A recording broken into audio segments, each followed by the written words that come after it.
Babou Diallo mi ngi ci plateau bi ma koy naaw mu nuyoo da ngay dugg directement ci li nga xamante ni mooy ci sa xalaat par rapport ak sujet bi gis ngeen ko. par rapport ak gouvernement bu yees bi nga xamante dafa bëgg a teg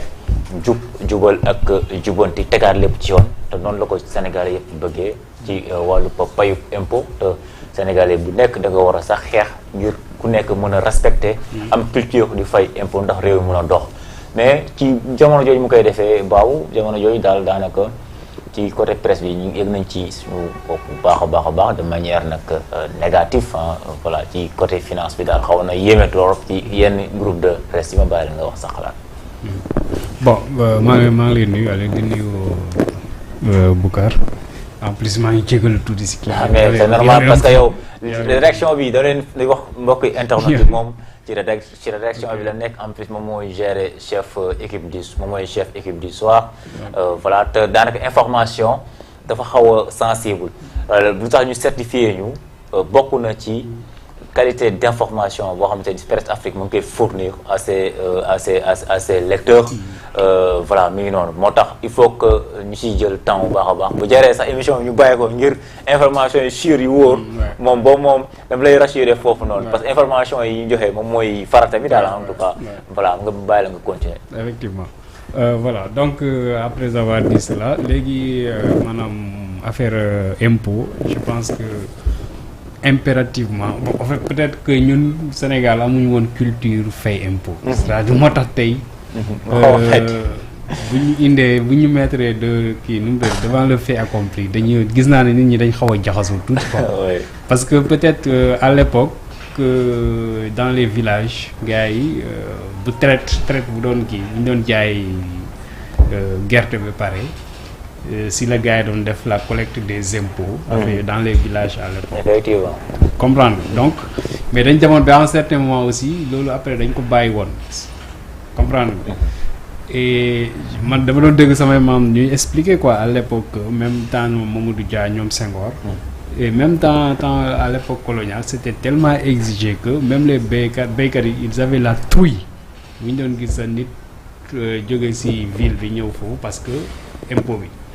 parce que c'était force des fois il y avait des paysans qu'on prenait qu'on amenait même au chef de cercle comme on les appelait à l'époque yóbbu le chef de cercle parce que fayoo impôt donc pour dire impôt da doon doxal économie da doon doxal keesu état parce que c'est vrai que même boo gisee dans les pays européens un pays comme la France qui est notre ancienne colonisatrice, c'est un pays qui n'a pas de ressources, mais c'est les impôts qui font la force de la France. D'ailleurs, si impôts ils savent, si les fait même les RMI, etc., les chômeurs affaires. D'accord. Comprendre. Je pense que même une vie, peut-être que si vraiment les fiscs et l'impôt se payent comme il se doit, même peut-être même on pouvait se payer le luxe même d'y appeler même les chômeurs. Effectivement. Ni am dara par mois. Je pense si c'est-à-dire bu yëf yi doon dox carrément. Non, c'est vrai. Mais dans ce pays on a un problème d'impôt et souvent les plus nantis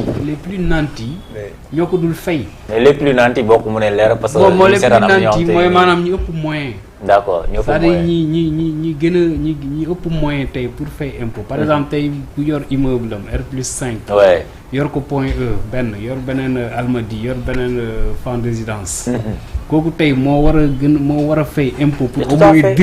diri mun a diri maire bi nga xam ne mi ngi jaay si wetu tali bi si wetu tali bi mi ngi fa toog di jaay pourtant elle paye des impôts sans rendre compte te kooku tey ngay romb suba nga romb ko en voiture vitre teintée nay nga sax jël fukki dërëm sax jënd si moom pour au moins sax jàppale ko loolu c'est pas patriotisme loolu donc je pense foofu am nañ fa un manque de patriotisme très très très criard de la part ñi tane ci suñ société bi c'est-à-dire ñi tane ci suñ société bi ñoo dul fay impôt dëgg la loolu ñoo xamante ko quoi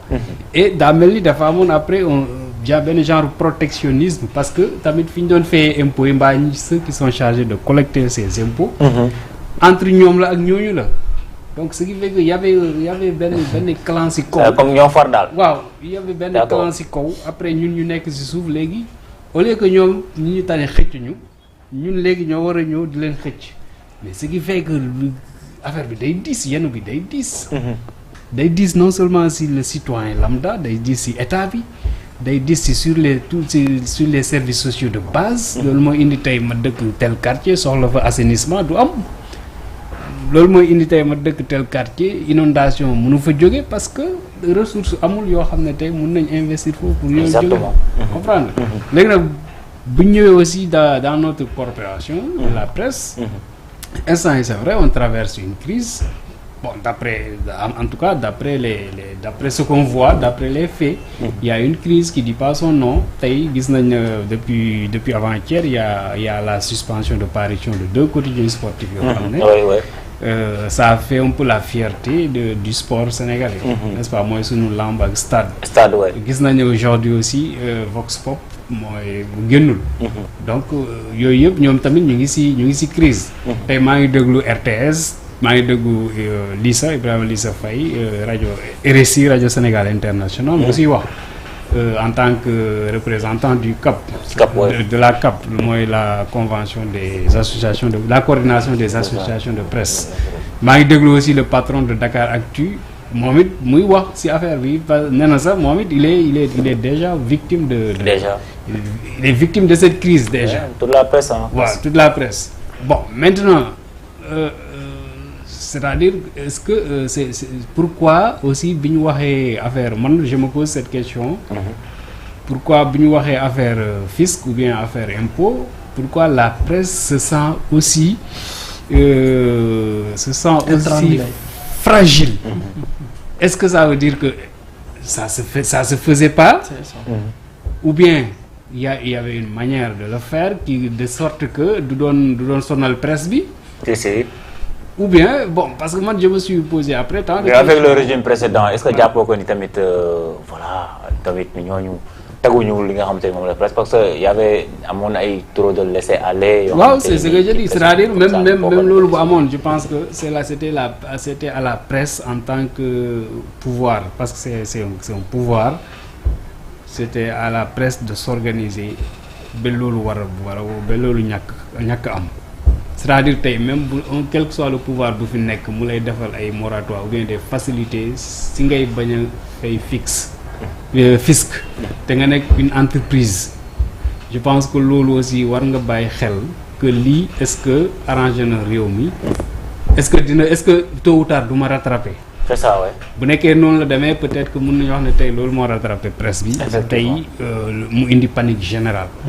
voilà donc man c'est des interpellations c'est des questions à titre